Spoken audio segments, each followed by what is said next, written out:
Dans les terres dorées d'une savane africaine, se trouvait un petit village où vivait Amara, une jeune fille dont la destinée semblait marquée par une différence évidente. Sa jambe gauche, plus courte que l'autre, la faisait boiter. Cette particularité lui valait d'être la cible des railleries incessantes des enfants du village.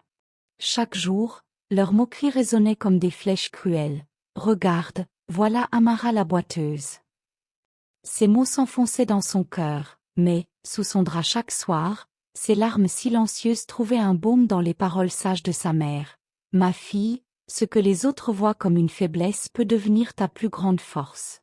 Dieu ne fait rien sans raison.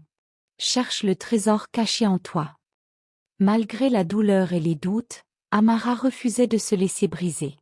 À l'école, bien que son esprit brillât par sa vivacité, sa différence continuait à la marginaliser. Lors des cours de sport, elle restait seule, observant de loin les autres enfants courir. Les murmures des garçons parvenaient parfois jusqu'à elle. « Elle est intelligente, mais qui voudrait d'elle ?» Ces paroles pesaient lourd, mais les mots de sa mère, comme un phare dans la nuit, lui rappelaient que les épreuves étaient des tests divins, des invitations à persévérer pour en découvrir les fruits. « Ne doute jamais de la sagesse de Dieu, ma fille. Tout ce qui t'arrive a un sens, même si tu ne le comprends pas encore, » lui disait-elle souvent. Un jour, tout changea. Lors d'une visite au marché avec sa mère, ses yeux furent captivés par des artisans façonnant le cuir avec une dextérité qui la fascinait. Ses chaussures et sacs, si parfaitement réalisés, éveillèrent une flamme en elle. Elle décida alors d'apprendre cet art, malgré sa jambe boiteuse. Sa demande d'apprentissage fut d'abord accueillie par des rires. « Une fille comme toi?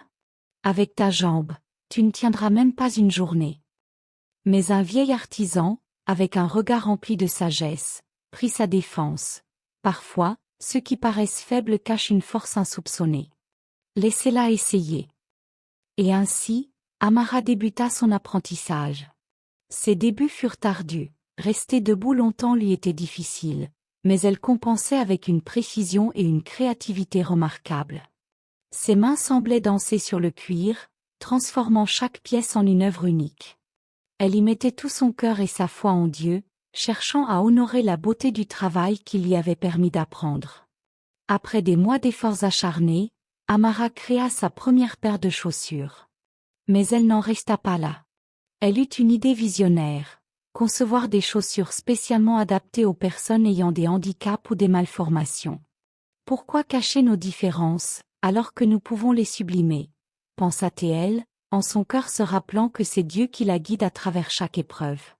Ses créations, originales et profondément utiles, commencèrent à attirer des commandes non seulement de son village, mais aussi des régions voisines. Amara la boiteuse devint Amara la créatrice, une artiste reconnue et respectée. Ses chaussures ne faisaient pas que protéger les pieds, elles portaient un message de dignité et d'acceptation de soi, une manière de célébrer les différences plutôt que de les cacher.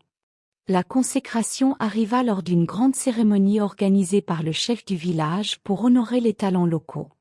Ce jour-là, Amara, debout sur une scène devant ceux qui jadis l'avaient humiliée, prit la parole avec une voix tremblante mais déterminée. « Toute ma vie, j'ai cru que ma différence était une malédiction. Aujourd'hui, je réalise que c'est grâce à elle que je suis devenue ce que je suis. Ce que je fabriquais pour apaiser ma douleur est devenu ma force, mon identité et un moyen d'aider les autres. Dieu écrit nos destins avec une sagesse infinie, et je lui rends grâce. » Dans la foule, sa mère pleurait de fierté, voyant sa fille briller comme une étoile née des ténèbres. L'histoire d'Amara traversa les frontières, inspirant des milliers de personnes à voir leurs différences comme des opportunités. Comme le rappelle le Coran, « Et nous mettons à l'épreuve certains d'entre vous par d'autres. Endurerez-vous avec patience? Et votre Seigneur est clairvoyant. » Sourate Al-Furqan, 25, 20. Et dans la Bible, il est écrit: « Nous savons que tout concourt au bien de ceux qui aiment Dieu, de ceux qui sont appelés selon son dessein. » Romains 8h28. Ces paroles, tirées de différentes croyances, rappellent qu'au-delà des difficultés, il y a toujours une voie vers la lumière, une leçon cachée dans chaque épreuve. Amara avait prouvé qu'en chaque épreuve se cachait une bénédiction, et que les adversités de la vie pouvaient devenir des tremplins vers une destinée exceptionnelle. Amara apprit à son village une grande leçon. On peut choisir de pleurer sur nos différences ou de les transformer en force. Souvenez-vous, c'est dans l'adversité que se trouvent les plus belles opportunités.